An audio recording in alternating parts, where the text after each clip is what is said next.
Hi hello friends, welcome to police fighters YouTube channel. ಸ್ನೇಹಿತರೆ, ಮೊದಲನೇದಾಗಿ ನೀವು ನಮ್ಮನ್ನು ಯೂಟ್ಯೂಬಲ್ಲಿ CET ಫೈಟರ್ಸ್ ಯೂಟ್ಯೂಬ್ ಚಾನಲ್ ಮತ್ತು ಪೊಲೀಸ್ ಫೈಟರ್ಸ್ ಯೂಟ್ಯೂಬ್ ಚಾನಲಲ್ಲೂ ಕೂಡ ಫಾಲೋ ಮಾಡ್ಬೋದು.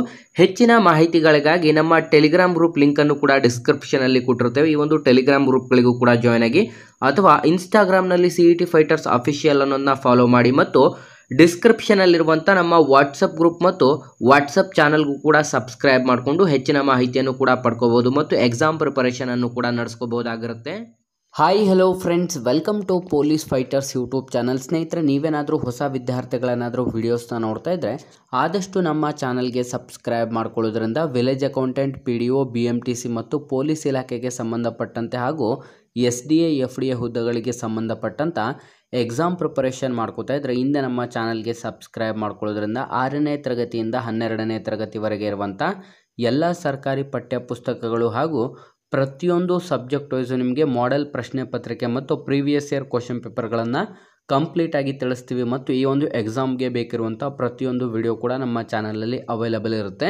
ಸ್ನೇಹಿತರೆ, ಬನ್ನಿ ಇವತ್ತಿನ ಈ ಒಂದು ವಿಡಿಯೋದಲ್ಲಿ ಕಂಪ್ಲೀಟಾಗಿ ನಾನು ನಿಮಗೆ ಟಾಪ್ 35 ಸಾಮಾನ್ಯ ಜ್ಞಾನದ ಒಂದು ಪ್ರಶ್ನೆಗಳನ್ನು ತಿಳಿಸ್ತಾ ಹೋಗ್ತೀನಿ. ಇದು ತುಂಬ ಬಾರಿ ರಿಪೀಟೆಡ್ ಆಗಿರುವಂಥ ಒಂದು ಪ್ರಶ್ನೆಗಳು ಆಗಿರುತ್ತೆ.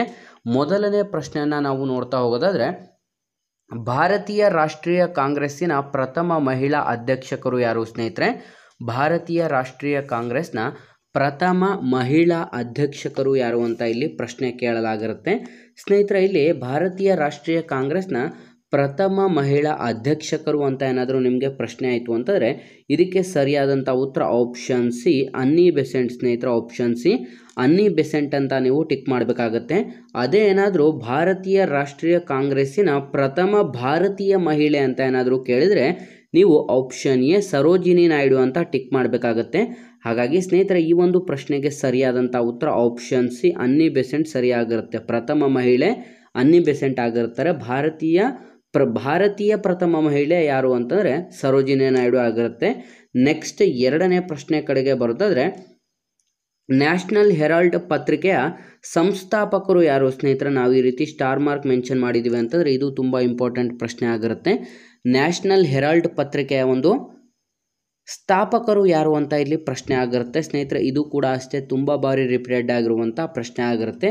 ಸರಿಯಾದಂಥ ಉತ್ತರ ಆಪ್ಷನ್ ಬಿ, ಜವಾಹರ್ಲಾಲ್ ನೆಹರು. ಸ್ನೇಹಿತರೆ, ಆಪ್ಷನ್ ಬಿ, ಜವಾಹರ್ಲಾಲ್ ನೆಹರು ಈ ಒಂದು ನ್ಯಾಷನಲ್ ಹೆರಾಲ್ಡ್ ಎಂಬಂಥ ಪತ್ರಿಕೆಯ ಸಂಸ್ಥಾಪಕರು ಕೂಡ ಆಗಿರ್ತಾರೆ.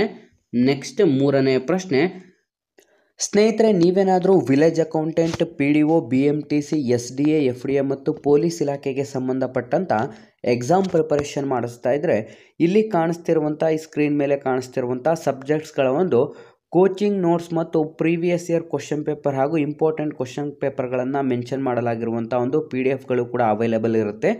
ರಿಯಾಯಿತಿ ದರದಲ್ಲಿ ಈ ಒಂದು PDF ಪಡೆದುಕೊಂಡು ನಿಮ್ಮ ಒಂದು ಎಕ್ಸಾಮ್ ಪ್ರಿಪರೇಷನನ್ನು ಕೂಡ ನಡೆಸ್ಕೋಬೋದಾಗಿರುತ್ತೆ. ಸ್ಕ್ರೀನಲ್ಲಿ ಕಾಣಿಸ್ತಿರುವಂಥ ವಾಟ್ಸಪ್ ನಂಬರ್ಗೆ ಹಿಂದೆ ಮೆಸೇಜ್ ಮಾಡಿ ಈ ಒಂದು PDF ಪಡೆದುಕೊಳ್ಳಿ. ಸರ್ವೆಂಟ್ಸ್ ಆಫ್ ಇಂಡಿಯಾ ಸೊಸೈಟಿಯನ್ನು ಸ್ಥಾಪಿಸಿದವರು ಯಾರು? ಸ್ನೇಹಿತರೆ, ಸರ್ವೆಂಟ್ಸ್ ಆಫ್ ಇಂಡಿಯಾ ಸೊಸೈಟಿಯನ್ನು ಸ್ಥಾಪಿಸಿದವರು ಯಾರು ಅಂತ ಇಲ್ಲಿ ಪ್ರಶ್ನೆ ಕೇಳಲಾಗಿರುತ್ತೆ. ಸರಿಯಾದಂಥ ಉತ್ತರ ಸ್ನೇಹಿತರೆ, ನಾವು ಪ್ರತಿಯೊಂದು ಪ್ರಶ್ನೆಗಳಿಗೂ ಕೂಡ ನಿಮಗೆ 4 ರಿಂದ 5 ಸೆಕೆಂಡ್ಗಳ ಗ್ಯಾಪ್ಗಳನ್ನು ನೀಡ್ತೀವಿ. ಏನಕ್ಕೆ ಅಂದರೆ ನೀವು ಪ್ರತಿಯೊಂದು ಪ್ರಶ್ನೆಗಳಿಗೆ ನಾವು ಉತ್ತರಿಸೋಕ್ಕೂ ಮೊದಲೇ ನೀವು ಕಮೆಂಟ್ ಬಾಕ್ಸಲ್ಲಿ ಈ ಒಂದು ಪ್ರಶ್ನೆಗಳಿಗೆ ಸರಿಯಾದಂಥ ಉತ್ತರವನ್ನು ಕೊಡ್ತಾ ಹೋಗಬೇಕಾಗುತ್ತೆ. ಸ್ನೇಹಿತರೆ, ಸರ್ವೆಂಟ್ಸ್ ಆಫ್ ಇಂಡಿಯಾ ಸೊಸೈಟಿಯ ಸ್ಥಾಪಿಸಿದವರು ಯಾರು ಅಂತ ನೋಡಿದ್ರೆ ಸರಿಯಾದಂಥ ಉತ್ತರ ಆಪ್ಷನ್ ಡಿ, ಗೋಪಾಲಕೃಷ್ಣ ಗೋಖಲೆ. ಸ್ನೇಹಿತರೆ, ಆಪ್ಷನ್ ಡಿ, ಗೋಪಾಲಕೃಷ್ಣ ಗೋಖಲೆ ಅವರು ಈ ಒಂದು ಸರ್ವೆಂಟ್ಸ್ ಆಫ್ ಇಂಡಿಯಾ ಸೊಸೈಟಿಯ ಸ್ಥಾಪಕರು ಕೂಡ ಆಗಿರ್ತಾರೆ. ನೆಕ್ಸ್ಟ್ 4ನೇ ಪ್ರಶ್ನೆ, ಭಾರತದ ಕೋಗಿಲೆ ಎಂದು ಯಾರನ್ನ ಕರೆಯುತ್ತಾರೆ? ಸ್ನೇಹಿತರೆ, ನಮ್ಮ ಭಾರತದ ಕೋಗಿಲೆ ಎಂದು ಯಾರನ್ನ ಕರೆಯಲಾಗುತ್ತದೆ ಅಂತ ಪ್ರಶ್ನೆ ಆಗಿರುತ್ತೆ. ಸರಿಯಾದಂಥ ಉತ್ತರ ಆಪ್ಷನ್ ಬಿ, ಸರೋಜಿನಿ ನಾಯ್ಡು. ಸ್ನೇಹಿತರೆ, ಆಪ್ಷನ್ ಬಿ, ಸರೋಜಿನಿ ನಾಯ್ಡು ಸರಿಯಾದಂಥ ಉತ್ತರವಾಗಿರುತ್ತದೆ. ನೆಕ್ಸ್ಟ್ 5ನೇ ಪ್ರಶ್ನೆ, ದ್ರವ ಬಂಗಾರ ಯಾವುದು? ಸ್ನೇಹಿತರೆ, ದ್ರವ ಬಂಗಾರ ಯಾವುದು ಅಂತ ಇಲ್ಲಿ ಪ್ರಶ್ನೆ ಕೇಳಲಾಗಿರುತ್ತೆ. ಸ್ನೇಹಿತರೆ, ಪ್ರತಿಯೊಂದು ಎಕ್ಸಾಮ್ಸಲ್ಲೂ ಕೂಡ ನೀವು ಗಮನಿಸ್ಬೋದು, ನಿಮಗೆ ಸಾಮಾನ್ಯ ಜ್ಞಾನಕ್ಕೆ ಸಂಬಂಧಪಟ್ಟಂತೆ ಯಾವುದೇ ಒಂದು ಕರೆಂಟ್ ಅಫೇರ್ಸ್ ನಿಮಗೆ ಮುಂದೆ ಹೋದಂಗೆ ಅದು ಸಾಮಾನ್ಯ ಜ್ಞಾನಕ್ಕೆ ಕನ್ವರ್ಟ್ ಆಗ್ತಾ ಹೋಗುತ್ತೆ. ಈ ಒಂದು ಸಾಮಾನ್ಯ ಜ್ಞಾನಕ್ಕೆ ನೀವು ಅತಿ ಹೆಚ್ಚಿನ ಒತ್ತನ್ನು ನೀಡ್ತಾ ಹೋಗಬೇಕಾಗುತ್ತೆ. ಯಾಕಂದರೆ ಪ್ರತಿಯೊಂದು ಎಕ್ಸಾಮ್ಸಲ್ಲಿ ಇವು ಇಂಪಾರ್ಟೆಂಟ್ ಪ್ರಶ್ನೆ ಪತ್ರಿಕೆಯಲ್ಲಿ ಬಂದಂಥ ಪ್ರಶ್ನೆಗಳಾಗಿರುತ್ತೆ. ದ್ರವ ಬಂಗಾರ ಯಾವುದು ಅಂತ ನೋಡಿದ್ರೆ ಆಪ್ಷನ್ ಸಿ ಪೆಟ್ರೋಲಿಯಂ ಸ್ನೇಹಿತರೆ. ಆಪ್ಷನ್ ಸಿ ಪೆಟ್ರೋಲಿಯಂ ಸರಿಯಾದಂಥ ಉತ್ತರವಾಗಿರುತ್ತೆ. ಸ್ನೇಹಿತರೆ, ನಿಮಗೆ ಈ ಒಂದು ವಿಡಿಯೋ ಏನಾದರೂ ತುಂಬ ಹೆಲ್ಪ್ಫುಲ್ ಆಗಿದೆ ಅಂತ ಏನಾದರೂ ಅನ್ನಿಸ್ತಾ ಇದ್ದರೆ ಇಲ್ಲಿ ಕಾಣಿಸ್ತಿರುವಂಥ ಈ ಒಂದು ನಂಬರ್ಗೆ ಫೋನ್ಪೇ ಅಥವಾ ಗೂಗಲ್ ಪೇಯಲ್ಲಿ ₹5 ಡೊನೇಟ್ ಮಾಡಿ, ಅಥವಾ ಇಲ್ಲಿ ಕಾಣಿಸ್ತಿರುವಂಥ ಈ ಒಂದು QR ಕೋಡ್ಗೂ ಕೂಡ ನೀವು ₹5 ಡೊನೇಟನ್ನು ಮಾಡ್ಬೋದಾಗಿರುತ್ತೆ. ನಿಮಗೆ ಇಷ್ಟ ಇದ್ದರೆ ಮಾತ್ರ ನೀವು ಈ ಒಂದು QR ಕೋಡ್ಗೆ ಅಥವಾ ಈ ಒಂದು ಫೋನ್ಪೇ ಅಥವಾ ಗೂಗಲ್ ಪೇಯಿಂದ ₹5 ನಮಗೆ ಡೊನೇಟ್ ಮಾಡಿ ಹೆಲ್ಪ್ ಕೂಡ ಮಾಡ್ಬೋದಾಗಿರುತ್ತೆ. ನೆಕ್ಸ್ಟ್ 6ನೇ ಪ್ರಶ್ನೆ, ದಕ್ಷಿಣ ಭಾರತದ ಮ್ಯಾಂಚೆಸ್ಟರ್ ಎಂದು ಯಾವ ನಗರವನ್ನು ಕರೆಯುತ್ತಾರೆ ಸ್ನೇಹಿತರೆ? ದಕ್ಷಿಣ ಭಾರತದ ಮ್ಯಾಂಚೆಸ್ಟರ್ ಎಂದು ಯಾವ ನಗರವನ್ನು ಕರೆಯಲಾಗುತ್ತದೆ ಅಂತ ಇದು ಕೂಡ ತುಂಬ ಇಂಪಾರ್ಟೆಂಟ್ ಆಗಿರುತ್ತೆ. ಸ್ನೇಹಿತರೆ, ನಿಮಗೆಲ್ರಿಗೂ ಕೂಡ ಈಗ ಆಲ್ರೆಡಿ ಗೊತ್ತಿದೆ. ಇದೇ ರೀತಿ ನಾವು ನಮ್ಮ ಕರ್ನಾಟಕದ ಮ್ಯಾಂಚೆಸ್ಟರ್ ಎಂದು ಯಾವುದನ್ನು ಕರಿತೀವಿ ಅಂತಲೂ ಕೂಡ ನೀವು ತಿಳ್ಕೊಬೇಕಾಗತ್ತೆ. ಸ್ನೇಹಿತರೆ, ದಕ್ಷಿಣ ಭಾರತದ ಮ್ಯಾಂಚೆಸ್ಟರ್ ಯಾವುದು ಅಂತ ನೋಡಿದ್ರೆ ಸರಿಯಾದಂಥ ಉತ್ತರ ಆಪ್ಷನ್ ಸಿ ಕೊಯಮತ್ತೂರು ಸ್ನೇಹಿತರೆ. ಆಪ್ಷನ್ ಸಿ ಕೊಯಮತ್ತೂರು ಇದು ದಕ್ಷಿಣ ಭಾರತದ ಮ್ಯಾಂಚೆಸ್ಟರ್ ಆಗಿರುತ್ತೆ. ನಮ್ಮ ಕರ್ನಾಟಕದ ಮ್ಯಾಂಚೆಸ್ಟರ್ ಯಾವುದು ಅಂತ ನೋಡಿದ್ರೆ ದಾವಣಗೆರೆ ಸರಿಯಾದಂಥ ಉತ್ತರವಾಗಿರುತ್ತೆ. ಕರ್ನಾಟಕದ ಮ್ಯಾಂಚೆಸ್ಟರ್ ದಾವಣಗೆರೆ, ದಕ್ಷಿಣ ಭಾರತದ ಮ್ಯಾಂಚೆಸ್ಟರ್ ಕೊಯಮತ್ತೂರು ಸರಿಯಾದಂಥ ಉತ್ತರವಾಗಿರುತ್ತೆ. ನೆಕ್ಸ್ಟ್ 7ನೇ ಪ್ರಶ್ನೆಯನ್ನು ನೋಡಿದ್ರೆ ಆಪರೇಷನ್ ಫ್ಲಡ್ ಸ್ನೇಹಿತರೆ. ಆಪರೇಷನ್ ಫ್ಲಡ್ ಕಾರ್ಯಕ್ರಮ ಯಾವುದಕ್ಕೆ ಸಂಬಂಧಿಸಿದೆ ಸ್ನೇಹಿತರೆ? ಆಪರೇಷನ್ ಫ್ಲಡ್ ಇದು ಯಾವುದಕ್ಕೆ ಸಂಬಂಧಿಸಿದೆ ಅಂತ ಇಲ್ಲಿ ಪ್ರಶ್ನೆಯನ್ನು ಕೇಳಲಾಗಿರುತ್ತೆ. ಸ್ನೇಹಿತರೆ, ಪ್ರಮುಖವಾಗಿ ಆಪರೇಷನ್ ಫ್ಲಡ್ ಅನ್ನುವಂಥದ್ದು ಯಾವುದಕ್ಕೆ ಸಂಬಂಧಪಟ್ಟಿದೆ ಅಂತಂದರೆ ಸರಿಯಾದಂಥ ಉತ್ತರ ಆಪ್ಷನ್ ಎ ಶ್ವೇತಕ್ರಾಂತಿ ಸ್ನೇಹಿತರೆ. ಆಪ್ಷನ್ ಎ ಶ್ವೇತಕ್ರಾಂತಿ ಸರಿಯಾದಂಥ ಉತ್ತರವಾಗಿರುತ್ತೆ. ಇದರ ಒಂದು ಮುಂದಾಳತ್ವವನ್ನು ವಹಿಸಿಕೊಂಡವರು ಯಾರು ಅಂತಂದರೆ ಸ್ನೇಹಿತರೆ ಶ್ವೇತಕ್ರಾಂತಿಯ ಒಂದು ಮುಂದಾಳತ್ವವನ್ನು ವಹಿಸಿಕೊಂಡವರು ವರ್ಗೀಸ್ ಕುರಿಯನ್ ರವರು ಆಗಿರ್ತಾರೆ ಸ್ನೇಹಿತರೆ. ಆಪರೇಷನ್ ಫ್ಲಡ್ ಯಾವುದಕ್ಕೆ ಸಂಬಂಧಪಟ್ಟಿದೆ ಅಂತಂದರೆ ಇದೊಂದು ಶ್ವೇತಕ್ರಾಂತಿಗೆ ಸಂಬಂಧಪಟ್ಟಿದೆ. ಇದರ ಒಂದು ಮುಂದಾಳತ್ವವನ್ನು ವಹಿಸಿಕೊಂಡವರು ವರ್ಗೀಸ್ ಕುರಿಯನ್ ಆಗಿರ್ತಾರೆ ಸ್ನೇಹಿತರೆ. ಅದೇ ರೀತಿ ಹಸಿರು ಕ್ರಾಂತಿಯ ಪಿತಾಮಹ ಎಂದು MS ಸ್ವಾಮಿನಾಥನ್ ಅವರಿಗೆ ಕರೆಯಲಾಗುತ್ತೆ. ಇದು ಕೂಡ ನಿಮಗೆ 2 ಪಾಯಿಂಟ್ಸ್ಗಳು ಕೂಡ ಜ್ಞಾಪನ ಇರಬೇಕಾಗುತ್ತೆ ಸ್ನೇಹಿತರೆ. ನಾವು ಪ್ರತಿಯೊಂದು ಪ್ರಶ್ನೆಗಳಲ್ಲೂ ಕೂಡ ನಿಮಗೆ ಕೆಲವೊಂದು ಇಂಪಾರ್ಟೆಂಟ್ ಪಾಯಿಂಟ್ಸ್ಗಳನ್ನು ಕೂಡ ತಿಳಿಸ್ತಾ ಹೋಗ್ತೀವಿ. ವಿದ್ಯಾರ್ಥಿಗಳು ನೀವು ಈ ಒಂದು ವಿಡಿಯೋಸ್ನ ನೋಡ್ತಿರೋಂಥವ್ರು ಒಂದು ನೋಟ್ಸ್ ತಗೊಂಡು ಆ ಒಂದು ನೋಟ್ಸಲ್ಲಿ ಕಂಪ್ಲೀಟಾಗಿ ನಾವು ತಿಳಿಸುವಂಥ ಒಂದು ಪ್ರತಿಯೊಂದು ಪ್ರಶ್ನೆಗೆ ಇಂಪಾರ್ಟೆಂಟ್ ಪಾಯಿಂಟ್ಸ್ಗಳನ್ನು ಕೂಡ ನೋಟ್ ಮಾಡ್ತಾ ಹೋಗಬೇಕಾಗತ್ತೆ. ನೆಕ್ಸ್ಟ್ 8ನೇ ಪ್ರಶ್ನೆ ಕಡೆಗೆ ಬರೋದಾದರೆ ಮಹಡ್ ಸತ್ಯಾಗ್ರಹದ ನೇತೃತ್ವವನ್ನು ವಹಿಸಿದವರು ಯಾರು ಸ್ನೇಹಿತರೆ? ಮಹಡ್ ಸತ್ಯಾಗ್ರಹದ ನೇತೃತ್ವವನ್ನು ವಹಿಸಿದವರು ಯಾರು ಅಂತ ಇದು ಕೂಡ ಮೋಸ್ಟ್ ರಿಪೀಟೆಡ್ ಪ್ರಶ್ನೆ ಕೂಡ ಆಗುತ್ತೆ. ಮಹಡ್ ಸತ್ಯಾಗ್ರಹದ ನೇತೃತ್ವವನ್ನು ವಹಿಸಿದವರು ಯಾರು ಅಂತ ನೋಡಿದ್ರೆ ಸರಿಯಾದಂಥ ಉತ್ತರ option D doctor BR Ambedkar ಸ್ನೇಹಿತರೆ. Option D doctor BR Ambedkar ಅವರು ಈ ಒಂದು ಮಹಡ್ ಸತ್ಯಾಗ್ರಹದ ನೇತೃತ್ವವನ್ನು ವಹಿಸಿದವರು ಆಗಿರುತ್ತಾರೆ. ನೆಕ್ಸ್ಟ್ 9ನೇ ಪ್ರಶ್ನೆ, ಅದ್ವೈತ ಸಿದ್ಧಾಂತದ ಪ್ರತಿಪಾದಕರು ಯಾರು ಸ್ನೇಹಿತರೆ? ಅದ್ವೈತ ಸಿದ್ಧಾಂತದ ಪ್ರತಿಪಾದಕರು ಯಾರು ಅಂತ ಇಲ್ಲಿ ಪ್ರಶ್ನೆ ಕೇಳಲಾಗಿರುತ್ತೆ. ಸ್ನೇಹಿತರೆ, ಪ್ರಮುಖವಾಗಿ ನಿಮಗೆ ಈ ಒಂದು ಅದ್ವೈತ ಸಿದ್ಧಾಂತಗಳು ಪ್ರಮುಖವಾಗಿ ನಿಮಗೆ ಅತಿ ಮುಖ್ಯವಾಗಿ ಬರುವಂಥ ಸಿದ್ಧಾಂತಗಳು ಯಾವೆಲ್ಲ ಇದ್ದಾವೆ ಅಂತಲೂ ಕೂಡ ನೀವು ತಿಳ್ಕೋಬೇಕಾಗತ್ತೆ. ಅದಕ್ಕೆ ಅತಿ ಮುಖ್ಯವಾಗಿ ಸ್ನೇಹಿತರೆ ಅದ್ವೈತ ಸಿದ್ಧಾಂತವನ್ನು ಪ್ರತಿಪಾದಿಸಿದವರು ಯಾರು ಅಂತ ನೋಡಿದ್ರೆ ಆಪ್ಷನ್ ಎ ಶಂಕರಾಚಾರ್ಯರು ಸ್ನೇಹಿತರೆ. ಶಂಕರಾಚಾರ್ಯರು ಆಪ್ಷನ್ ಎ ಸರಿಯಾದಂಥ ಉತ್ತರವಾಗಿರುತ್ತೆ. ಸ್ನೇಹಿತರೆ, ಇದಕ್ಕೆ ಶಾರ್ಟ್ ಫಾರ್ಮ್ ಆಗಿ ನಿಮಗೆ ವಿ ಸ್ನೇಹಿತರೆ. ಅತಿ ಮುಖ್ಯವಾಗಿ ಈ ಒಂದು ಪ್ರಶ್ನೆಗಳಿಗೆ ನೀವು ಏನು ಮಾಡಬೇಕು ಅಂತಂದರೆ ಎಲ್ಲ ಒಂದು ಪ್ರಶ್ನೆಗಳನ್ನು ನೀವು ಜ್ಞಾಪನದಲ್ಲಿ ಇಟ್ಕೊಳ್ಳೋಕ್ಕಾಗಲ್ಲ. ಹಾಗಾಗಿ ಆದಷ್ಟು ನೀವು ಶಾರ್ಟ್ ಫಾರ್ಮನ್ನು ಮಾಡಿಕೊಂಡು ಈ ಒಂದು ಪ್ರಶ್ನೆಗಳಿಗೆ ಉತ್ತರವನ್ನು ಕಂಡುಕೊಳ್ಳಬೇಕಾಗಿರುತ್ತೆ ಸ್ನೇಹಿತರೆ. ಹಾಗಾಗಿ ವಿದ್ಯಾರ್ಥಿಗಳು ಆದಷ್ಟು ನೀವು ಶಾರ್ಟ್ ಫಾರ್ಮ್ಗಳನ್ನು ಎಷ್ಟು ಉಪಯೋಗಿಸ್ತೀರ ಆ ಒಂದು ಶಾರ್ಟ್ ಫಾರ್ಮ್ಗಳನ್ನು ಅಷ್ಟೇ ಬಾರಿ ನೀವು ರಿಪೀಟೆಡ್ ಮಾಡ್ತಾ ಹೋದರೆ ಅಂತಂದರೆ ರಿಪೀಟೆಡ್ ಆಗಿ ಗ್ಲಾನ್ಸ್ ಮಾಡ್ತಾ ಹೋದರೆ ನಿಮ್ಮ ಮನಸ್ಸಲ್ಲಿ ಇರುತ್ತೆ. ಇಲ್ಲ ಅಂತಂದರೆ ಆ ಒಂದು ಶಾರ್ಟ್ ಫಾರ್ಮ್ಗಳು ಮರ್ತೋಗಿ ಎಕ್ಸಾಮಲ್ಲಿ ನೀವು ತಪ್ಪು ಮಾಡುವಂಥ ಸಾಧ್ಯತೆಗಳು ಕೂಡ ಇರುತ್ತೆ ಸ್ನೇಹಿತರೆ. ಅದ್ವೈತ ಸಿದ್ಧಾಂತವನ್ನು ಶಂಕರಾಚಾರ್ಯರು ಪ್ರತಿಪಾದಿಸುತ್ತಾರೆ. ನೆಕ್ಸ್ಟ್ 10ನೇ ಪ್ರಶ್ನೆ, ಕರ್ನಾಟಕಕ್ಕೆ ಸಂಬಂಧಿಸಿದಂಥ ಕಲೆ ಯಾವುದು ಸ್ನೇಹಿತರೆ? ಈ ಕೆಳಕಂಡ ಯಾವ ಒಂದು ಕಲೆ ಕರ್ನಾಟಕಕ್ಕೆ ಸಂಬಂಧಿಸಿದೆ ಅಂತ ಪ್ರಶ್ನೆ ಕೂಡ ಆಗಿರುತ್ತೆ ಸ್ನೇಹಿತರೆ. ಸರಿಯಾದಂಥ ಉತ್ತರ ಆಪ್ಷನ್ ಡಿ ಯಕ್ಷಗಾನ ಸ್ನೇಹಿತರೆ. ಆಪ್ಷನ್ ಡಿ ಯಕ್ಷಗಾನ ಸರಿಯಾದಂಥ ಉತ್ತರವಾಗಿರುತ್ತೆ ಸ್ನೇಹಿತರೆ. ಯಕ್ಷಗಾನದಲ್ಲಿ 2 ವಿಧಗಳು ಬರುತ್ತೆ, ತೆಂಗುತಿಟ್ಟು ಮತ್ತು ಬಡಗುತಿಟ್ಟು ಅನ್ನುವಂಥದ್ದು 2 ವಿಧಗಳನ್ನು ಕೂಡ ನಾವು ಕಾಣಬಹುದಾಗಿರುತ್ತೆ ಸ್ನೇಹಿತರೆ. ಪ್ರಮುಖವಾಗಿ ನಾವು ಇಲ್ಲಿ ಕೊಟ್ಟಿರುವಂಥ ಒಂದು ನೃತ್ಯಗಳು ಯಾವೆಲ್ಲ ಸ್ಟೇಟ್ಸ್ಗೆ ಸಂಬಂಧಪಡುತ್ತೆ ಅಂತ ನೋಡಿದ್ರೆ, ಕಥಕ್ ಅನ್ನುವಂಥದ್ದು ಉತ್ತರ ಭಾರತಕ್ಕೆ ಸಂಬಂಧಪಟ್ಟಿರುತ್ತೆ, ಕಥಕ್ಕಳಿ ಇದು ಕೇರಳಕ್ಕೆ ಸಂಬಂಧಪಟ್ಟಿದ್ರೆ, ಕುಚ್ಚುಪುಡಿ ಇದು ಆಂಧ್ರ ಪ್ರದೇಶಕ್ಕೆ ಸಂಬಂಧಪಟ್ಟಿರುತ್ತೆ, ಯಕ್ಷಗಾನ ಇನ್ನೇನು ನಿಮಗೆ ಎಲ್ರಿಗೂ ಕೂಡ ಗೊತ್ತಿದೆ ನಮ್ಮ ಕರ್ನಾಟಕಕ್ಕೆ ಸಂಬಂಧಪಟ್ಟಿರುತ್ತೆ ಸ್ನೇಹಿತರೆ. ಕಥಕ್ ಉತ್ತರ ಭಾರತ, ನೆಕ್ಸ್ಟ್ ಕಥಕ್ಕಳಿ ಕೇರಳ ಸಂಬಂಧಪಟ್ಟಿರುತ್ತೆ, ಕುಚ್ಚುಪುಡಿ ಆಂಧ್ರ ಪ್ರದೇಶ ಸ್ನೇಹಿತರೆ. ಇದಿಷ್ಟು ಕೂಡ ನಿಮಗೆ ಗೊತ್ತಿರಬೇಕಾಗುತ್ತೆ, ಇಂಪಾರ್ಟೆಂಟ್ ಆದಂಥ ಒಂದು ಡ್ಯಾನ್ಸಿಂಗ್ ಫಾರ್ಮ್ ಕೂಡ ಇದಾಗಿರುತ್ತೆ. ನೆಕ್ಸ್ಟ್ 11ನೇ ಪ್ರಶ್ನೆ, ಕೃಷ್ಣದೇವರಾಯ ಯಾವ ರಾಜ್ಯವಂಶಕ್ಕೆ ಸೇರಿದವನು ಸ್ನೇಹಿತರೆ? ಕೃಷ್ಣದೇವರಾಯರು ಈ ಕೆಳಕಂಡ ಯಾವ ರಾಜ್ಯವಂಶಕ್ಕೆ ಸೇರಿರ್ತಾರೆ ಅಂತ ಪ್ರಶ್ನೆ ಆಗಿರುತ್ತೆ ಸ್ನೇಹಿತರೆ. ಪ್ರಮುಖವಾಗಿ ನಿಮಗೆ ಇದರ ಜೊತೆಗೆ ಇನ್ನೊಂದು ಪ್ರಶ್ನೆಯನ್ನು ಕೂಡ ಕೇಳಲಾಗುತ್ತದೆ. ವಿಜಯನಗರ ಸಾಮ್ರಾಜ್ಯ ಸ್ಥಾಪನೆಯಾಗದ್ದು ಯಾವಾಗ ಅಂತ? 1336ರಲ್ಲಿ ವಿಜಯನಗರ ಸಾಮ್ರಾಜ್ಯ ಸ್ಥಾಪನೆ ಕೂಡ ಆಗಿರುತ್ತೆ ಸ್ನೇಹಿತರೆ. ಈ ಒಂದು ವಿಜಯನಗರ ಸಾಮ್ರಾಜ್ಯದ ರಾಜ ಮನೆತನಗಳು ಯಾವುದು ಅಂತಂದರೆ ಸಂಗಮ, ಸಾಳುವ, ತುಳುವ, ಅರವೀಡ ಸ್ನೇಹಿತರೆ. ಇವು 4 ರಾಜವಂಶಸ್ಥರು ಈ ಒಂದು ರಾಜ್ಯವನ್ನು ಆಳ್ವಿಕೆ ಮಾಡಿರ್ತಾರೆ. ಇದರಲ್ಲಿ ಕೃಷ್ಣದೇವರಾಯರು ಯಾವ ಒಂದು ರಾಜ್ಯಕ್ಕೆ ಸೇರಿರುತ್ತಾರೆ ಅಥವಾ ಯಾವ ಒಂದು ರಾಜ್ಯಕ್ಕೆ ಸಂಬಂಧಪಡುತ್ತಾರೆ ಅಂತ 11ನೇ ಪ್ರಶ್ನೆ ಕೇಳಲಾಗಿರುತ್ತೆ ಸ್ನೇಹಿತರೆ. ಇದು ಮೋಸ್ಟ್ ರಿಪೀಟೆಡ್ ಪ್ರಶ್ನೆ ಕೂಡ ಆಗಿರುತ್ತೆ. ಸರಿಯಾದಂಥ ಉತ್ತರ ಆಪ್ಷನ್ ಬಿ ತುಳುವ ವಂಶಸ್ಥರಿಗೆ ಸ್ನೇಹಿತರೆ. ಆಪ್ಷನ್ ಬಿ ತುಳುವ ವಂಶಸ್ಥರಿಗೆ ಕೃಷ್ಣದೇವರಾಯರು ಸೇರುತ್ತಾರೆ ಅಥವಾ ಈ ಒಂದು ರಾಜ್ಯಕ್ಕೆ ಸೇರಿದವರು ಆಗಿರುತ್ತಾರೆ.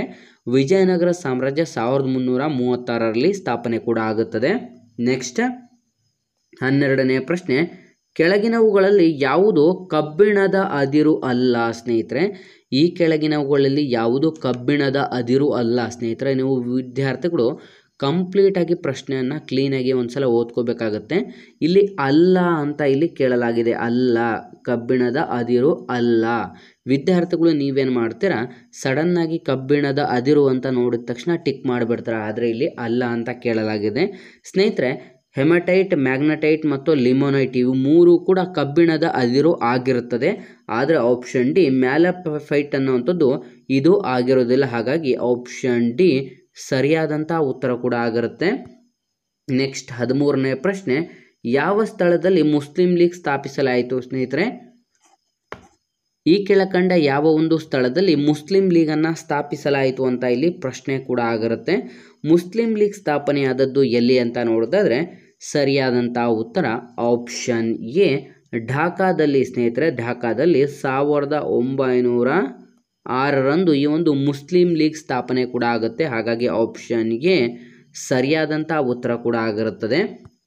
ನೆಕ್ಸ್ಟ್ 14ನೇ ಪ್ರಶ್ನೆ, ಶರಾವತಿ ನದಿಯಿಂದ ಯಾವ ಜಲಪಾತವು ಉಂಟಾಗಿದೆ ಸ್ನೇಹಿತರೆ? ಶರಾವತಿ ನದಿಯಿಂದ ಯಾವ ಜಲಪಾತವು ಉಂಟಾಗಿದೆ ಅಂತ ಇಲ್ಲಿ ಪ್ರಶ್ನೆ ಆಗಿರುತ್ತೆ ಸ್ನೇಹಿತರೆ. ಪ್ರಮುಖವಾಗಿ ನಿಮಗೆಲ್ರಿಗೂ ಕೂಡ ಗೊತ್ತಿದೆ, ಈ ಒಂದು ಶರಾವತಿ ನದಿಯಿಂದ ಉಂಟಾಗಿರುವಂಥ ಜಲಪಾತ ಶಿವಮೊಗ್ಗ ಜಿಲ್ಲೆಯಲ್ಲಿ ಕಾಣಬಹುದಾಗಿರುತ್ತೆ. ಈ ಒಂದು ಜಲಪಾತ ಯಾವುದು ಅಂತ ನೋಡೋದಾದ್ರೆ ಸರಿಯಾದಂಥ ಉತ್ತರ ಆಪ್ಷನ್ ಬಿ ಜೋಗ ಜಲಪಾತ ಸ್ನೇಹಿತರೆ. ಆಪ್ಷನ್ ಬಿ ಜೋಗ್ ಫಾಲ್ಸ್ ಅಥವಾ ಜೋಗ ಜಲಪಾತ ಸರಿಯಾದಂಥ ಉತ್ತರವಾಗಿರುತ್ತೆ. ಶರಾವತಿ ನದಿಯಿಂದ ಈ ಒಂದು ಜೋಗ ಜಲಪಾತ ಉಂಟಾಗಿರುತ್ತದೆ.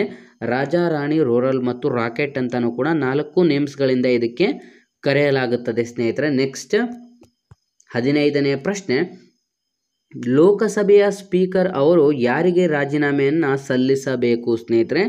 ಲೋಕಸಭೆಯ ಸ್ಪೀಕರ್ ಅವರು ಈ ಕೆಳಕಂಡ ಯಾರಿಗೆ ರಾಜೀನಾಮೆಯನ್ನು ಸಲ್ಲಿಸಬೇಕು ಅಂತ ಇಲ್ಲಿ ಪ್ರಶ್ನೆ ಕೇಳಲಾಗಿದೆ ಸ್ನೇಹಿತರೆ.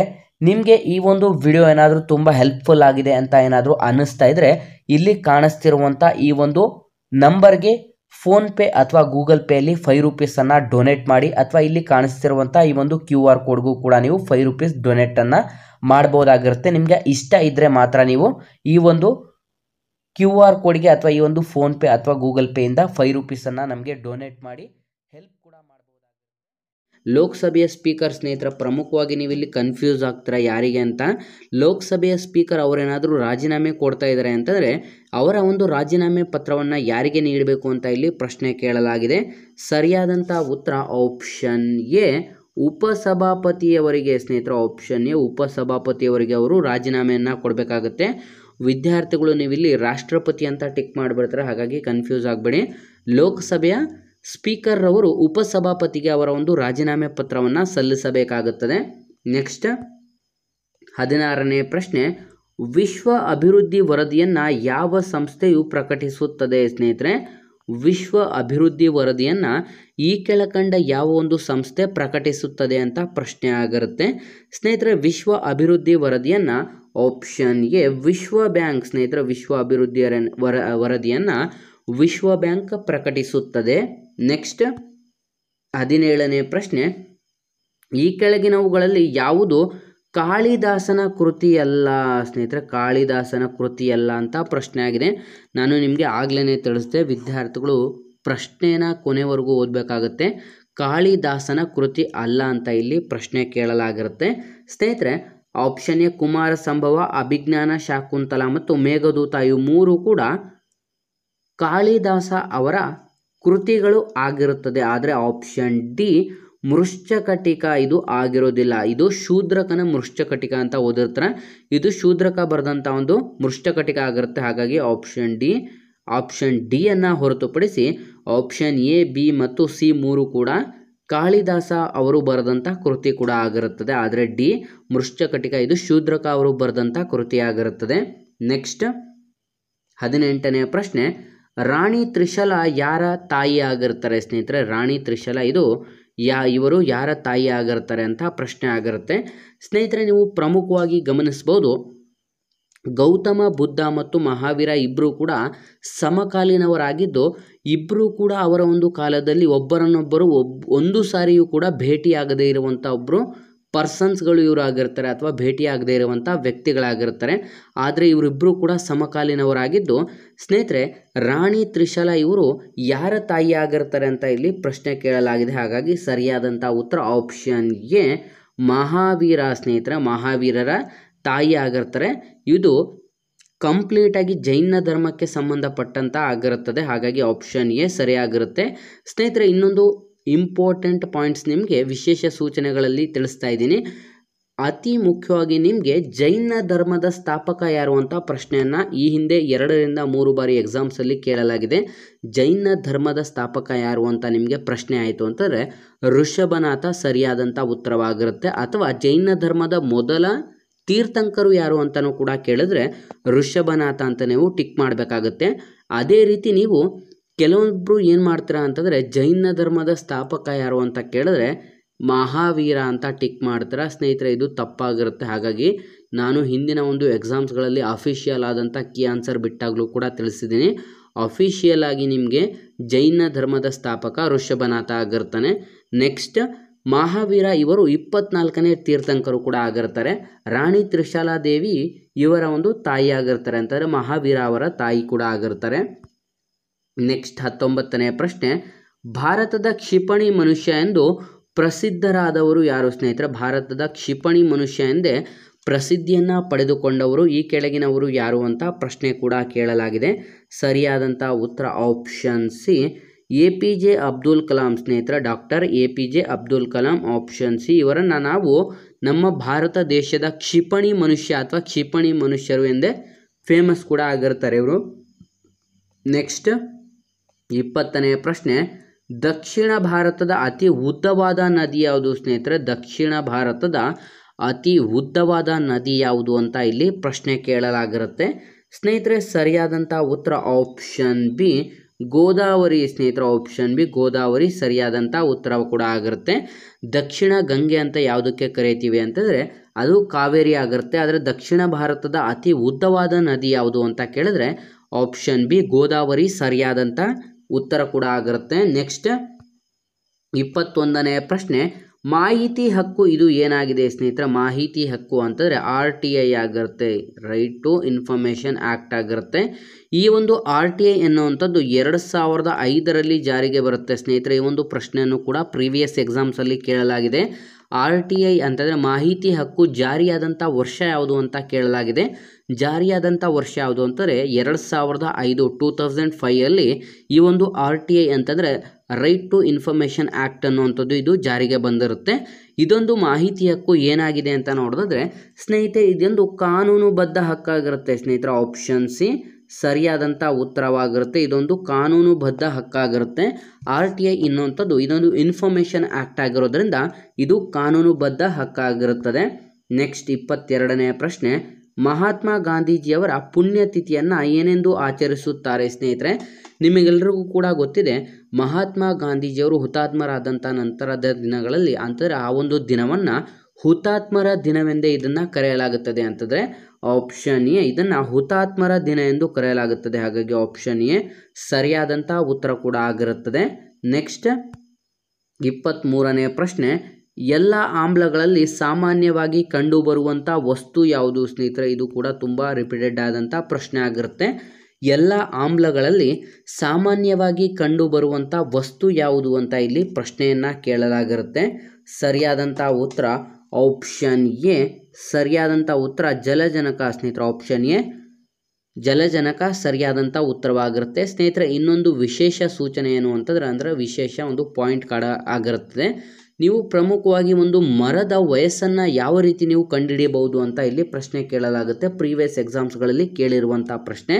ಒಂದು ಮರದ ವಯಸ್ಸನ್ನು ನೀವು ಯಾವ ರೀತಿ ಕಂಡುಹಿಡಿಯಲಾಗುತ್ತದೆ ಅಂತ ನೋಡಿದ್ರೆ ಆಪ್ಷನಲ್ಲಿ ನೀವು ಆಪ್ಷನ್ಗಳನ್ನು ನೋಡ್ಬೋದು. ಉಂಗುರಗಳಿಂದ ಕಂಡುಹಿಡಿಯಬಹುದು ಅಂತ ಸರಿಯಾದಂಥ ಉತ್ತರವಾಗಿರುತ್ತೆ. ಆದರೆ ನಿಮಗೆ ಉಂಗುರಗಳು ಯಾವ ರೀತಿ ಇರುತ್ತೆ ಅಂತ ಗೊತ್ತಿರಲ್ಲ. ಒಂದು ಮರವನ್ನು ಕಡಿದಾಗ ನೀವು ಇಲ್ಲಿ ಗಮನಿಸ್ಬೋದು, ಈ ರೀತಿಯಾಗಿ ಮರವನ್ನು ಕಡಿತೀರಾ ಅಂದ್ಕೊಳ್ಳಿ. ನೀವು ಕಡಿದಾಗ ಅದರ ಒಳಗಡೆ ಈ ರೀತಿಯಾಗಿ ರೌಂಡ್ ಆಗಿ ಈ ರೀತಿಯಾಗಿ ನೀವು ಗಮನಿಸ್ಬೋದು. ಅದರ ಕಾಂಡಗಳಲ್ಲಿ ಕಡಿದ ನಂತರ ನೀವು ನೋಡ್ಬೋದು ಈ ರೀತಿ ರೌಂಡ್ಗಳನ್ನು ಗಮನಿಸಿದಾಗ ಆ ಒಂದು ಉಂಗುರಗಳು ಇದರಿಂದ ಎಷ್ಟೆಷ್ಟು ಗ್ಯಾಪ್ ಇರುತ್ತಲ್ಲ ಇವಕ್ಕೆ ಉಂಗುರಗಳೆಂದು ಕರೆಯಲಾಗುತ್ತದೆ. ಇವುಗಳಿಂದ ಆ ಒಂದು ಮರದ ವಯಸ್ಸನ್ನು ಕೂಡ ಕಂಡುಹಿಡಿಯಲಾಗುತ್ತದೆ. ಹಾಗಾಗಿ ಸ್ನೇಹಿತರೆ, ಮರದ ವಯಸ್ಸನ್ನು ನಾವು ಉಂಗುರಗಳಿಂದ ಕಂಡುಹಿಡಿಯಲಾಗುತ್ತದೆ ಅಂತ ಟಿಕ್ ಮಾಡಬೇಕಾಗುತ್ತೆ.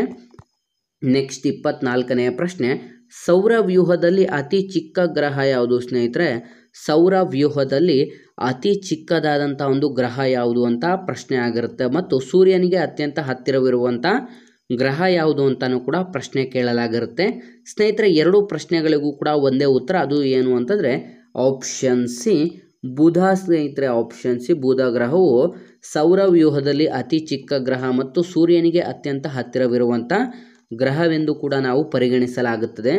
ನೆಕ್ಸ್ಟ್ 25ನೇ ಪ್ರಶ್ನೆ, ಯೂನಿವರ್ಸಲ್ ಡೋನರ್ ರಕ್ತದ ಗುಂಪು ಯಾವುದು ಸ್ನೇಹಿತರೆ? ಯೂನಿವರ್ಸಲ್ ಡೋನರ್ ಎಂದು ನಾವು ಈ ಕೆಳಕಂಡ ಯಾವ ಒಂದು ಗುಂಪಿಗೆ ಕರೆಯಲಾಗುತ್ತದೆ ಅಂತ ಪ್ರಶ್ನೆಯನ್ನು ಕೇಳಲಾಗಿದೆ. ಸ್ನೇಹಿತರೆ, ಯೂನಿವರ್ಸಲ್ ಡೋನರ್ ಅಂತಂದರೆ ಅದು ಓ ನೆಗೆಟಿವ್ ಆಗಿರುತ್ತೆ ಸ್ನೇಹಿತರೆ. ಓ ನೆಗೆಟಿವನ್ನು ನಾವು ಯೂನಿವರ್ಸಲ್ ಡೋನರ್ ಎಂದು ಕರೆಯಲಾಗುತ್ತದೆ. ಸ್ನೇಹಿತರೆ, ನಾವು ಇಲ್ಲಿ ಓ ನೆಗೆಟಿವ್ ಅಂತ ಇಲ್ಲಿ ಎಲ್ಲೂ ಕೂಡ ಯಾವ ಒಂದು ಆಪ್ಷನ್ಸ್ಗಳು ಕೊಟ್ಟಿಲ್ಲ ಅಂತಂದರೆ ಬರೀ ಓ ಕೊಟ್ಟಿದ್ರು ಅಂತಂದರೆ ಓಗೆ ಟಿಕ್ ಮಾಡಬೇಕಾಗುತ್ತೆ. ಹಾಗಾಗಿ ಆಪ್ಷನ್ ಡಿ ಸರಿಯಾದಂಥ ಉತ್ತರವಾಗಿರುತ್ತೆ. ಸ್ನೇಹಿತರೆ, ಯೂನಿವರ್ಸಲ್ ಡೋನರ್ ರಕ್ತದ ಗುಂಪು ಓ ಆಗಿರುತ್ತೆ. ಆಪ್ಷನ್ ಡಿ ಸರಿಯಾದಂಥ ಉತ್ತರವಾಗಿರುತ್ತೆ. ನೆಕ್ಸ್ಟ್ 26ನೇ ಪ್ರಶ್ನೆ, ಮುರ್ರಾ ಇದು ಯಾವ ಪ್ರಾಣಿಯ ತಳಿಯಾಗಿದೆ ಸ್ನೇಹಿತರೆ? ಮುರ್ರಾ ಎಂಬುವಂಥದ್ದು ಇದು ಯಾವ ಪ್ರಾಣಿಯ ತಳಿಯಾಗಿದೆ ಅಂತ ಪ್ರಶ್ನೆ ಕೇಳಲಾಗಿರುತ್ತೆ. ಸರಿಯಾದಂಥ ಉತ್ತರ ಆಪ್ಷನ್ ಬಿ ಎಮ್ಮೆಯ ಒಂದು ತಳಿ ಕೂಡ ಆಗಿರುತ್ತೆ ಸ್ನೇಹಿತರೆ. ಆಪ್ಷನ್ ಬಿ ಮುರ್ರಾ ಎಂಬುವಂಥದ್ದು ಇದು ಎಮ್ಮೆಯ ತಳಿಯ ಒಂದು ಪ್ರಾಣಿಯ ಜಾತಿಗೆ ಸೇರಿದಂಥದ್ದು ಆಗಿರುತ್ತದೆ. ನೆಕ್ಸ್ಟ್ 27ನೇ ಪ್ರಶ್ನೆ, ದ್ವಾರ ಸಮುದ್ರ ಯಾವ ರಾಜಮನೆತನದ ರಾಜಧಾನಿಯಾಗಿತ್ತು ಸ್ನೇಹಿತರೆ? ದ್ವಾರ ಸಮುದ್ರ ಈ ಕೆಳಕಂಡ ಯಾವ ಒಂದು ರಾಜಮನೆತನದ ರಾಜಧಾನಿಯಾಗಿತ್ತು ಅಂತ ಪ್ರಶ್ನೆ ಆಗಿರುತ್ತೆ.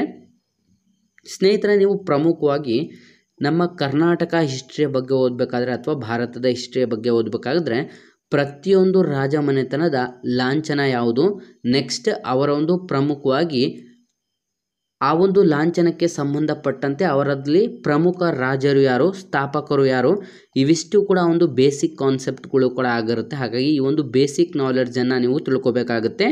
ದ್ವಾರ ಸಮುದ್ರ ಇದು ಈ ಕೆಳಕಂಡ ಯಾವ ಒಂದು ರಾಜ ಮನೆತನಕ್ಕೆ ಸೇರಿದ್ದು ರಾಜಧಾನಿಯಾಗಿತ್ತು ಅಂತ ಪ್ರಶ್ನೆ ಆಗಿರುತ್ತೆ.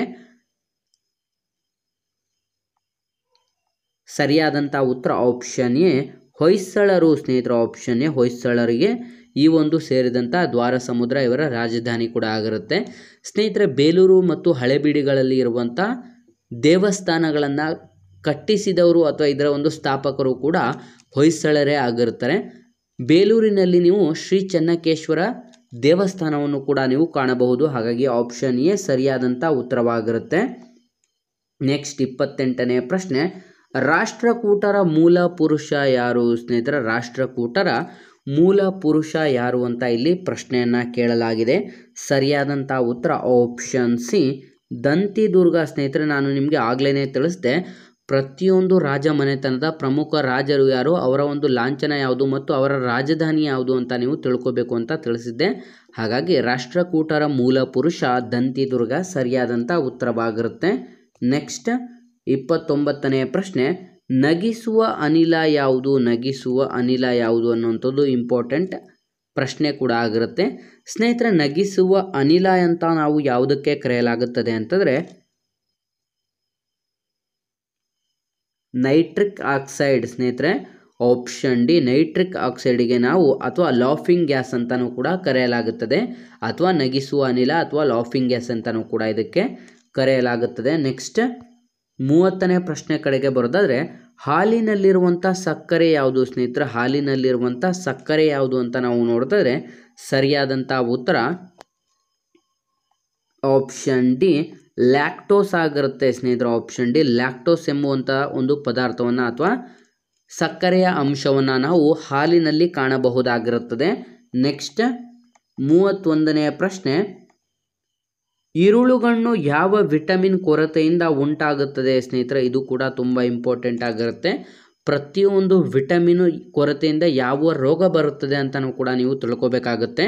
ಈರುಳುಗಣ್ಣು ಇದು ಯಾವ ಒಂದು ವಿಟಮಿನ್ ಕೊರತೆಯಿಂದ ಬರುವಂಥ ರೋಗ ಆಗಿದೆ ಅಂತ ನೋಡಿದ್ರೆ ಸ್ನೇಹಿತರೆ ಆಪ್ಷನ್ ಎ ವಿಟಮಿನ್ ಎ. ಸ್ನೇಹಿತರೆ, ವಿಟಮಿನ್ ಎ ಕೊರತೆಯಿಂದ ಅಂದರೆ ಆಪ್ಷನ್ ಎ ವಿಟಮಿನ್ ಎ ಕೊರತೆಯಿಂದ ಈ ಒಂದು ಈರುಳುಗಣ್ಣು ಉಂಟಾಗುತ್ತದೆ ಸ್ನೇಹಿತರೆ. ನೆಕ್ಸ್ಟ್ 32ನೇ ಪ್ರಶ್ನೆಯನ್ನು ನೋಡಿದ್ರೆ ಪಯೋರಿಯಾ ಕಾಯಿಲೆ ಯಾವುದಕ್ಕೆ ಸಂಬಂಧಿಸಿದೆ ಸ್ನೇಹಿತರೆ? ಇವೆಲ್ಲವೂ ಕೂಡ ನಾನು ತಿಳಿಸ್ತಾ ಇರುವಂಥ ಪ್ರಶ್ನೆಗಳು ಪ್ರೀವಿಯಸ್ ಕ್ವಶನ್ ಪೇಪರಲ್ಲಿ ರಿಪೀಟೆಡ್ ಆದಂಥ ಒಂದು ಪ್ರಶ್ನೆಗಳಾಗಿರುತ್ತೆ. ಪಯೋರಿಯಾ ಕಾಯಿಲೆ ಈ ಕೆಳಕಂಡ ಯಾವುದಕ್ಕೆ ಸಂಬಂಧಿಸಿದೆ ಅಂತ ಇಲ್ಲಿ ಪ್ರಶ್ನೆ ಕೇಳಲಾಗಿರುತ್ತೆ. ಸ್ನೇಹಿತರೆ, ಪಯೋರಿಯಾ ಅಂತ ಇದು ಶ್ವಾಸಕೋಶಕ್ಕೆ ಸಂಬಂಧಿಸಿದೆ ಸ್ನೇಹಿತರೆ. 32ನೇ ಪ್ರಶ್ನೆ, ಇದು ಯಾವುದಕ್ಕೆ ಸಂಬಂಧಿಸಿದೆ ಅಂತಾರೆ? ಪಯೋರಿಯಾ ಶ್ವಾಸಕೋಶಕ್ಕೆ ಸಂಬಂಧಿಸಿದಂಥ ಪ್ರಶ್ನೆ ಕೂಡ ಆಗಿರುತ್ತದೆ. ನೆಕ್ಸ್ಟ್ 33ನೇ ಪ್ರಶ್ನೆ, ಈ ಕೆಳಗಿನವುಗಳಲ್ಲಿ ಯಾವುದು ಕರ್ನಾಟಕದಲ್ಲಿರುವಂಥ ಚಿನ್ನದ ಗಣಿಯಾಗಿದೆ ಸ್ನೇಹಿತರೆ? ಈ ಕೆಳಕಂಡದ್ದು ಕರ್ನಾಟಕದಲ್ಲಿರುವಂಥ ಯಾವುದು ಚಿನ್ನದ ಗಣಿಯಾಗಿದೆ ಅಂತ ಇಲ್ಲಿ ಪ್ರಶ್ನೆಯನ್ನು ಕೇಳಲಾಗಿದೆ. ಸ್ನೇಹಿತರೆ, ಸರಿಯಾದಂಥ ಉತ್ತರ ಆಪ್ಷನ್ ಸಿ ಹಟ್ಟಿ ಚಿನ್ನದ ಗಣಿ. ಇದು ರಾಯಚೂರಿನಲ್ಲಿ ಕಾಣಬಹುದಾಗಿರುತ್ತೆ ಸ್ನೇಹಿತರೆ. ಹಾಗಾಗಿ ಆಪ್ಷನ್ ಸಿ ಹಟ್ಟಿ ಚಿನ್ನದ ಗಣಿಯು ನಮ್ಮ ಕರ್ನಾಟಕದಲ್ಲಿರುವಂಥ ಒಂದು ಚಿನ್ನದ ಗಣಿ ಕೂಡ ಆಗಿರುತ್ತದೆ.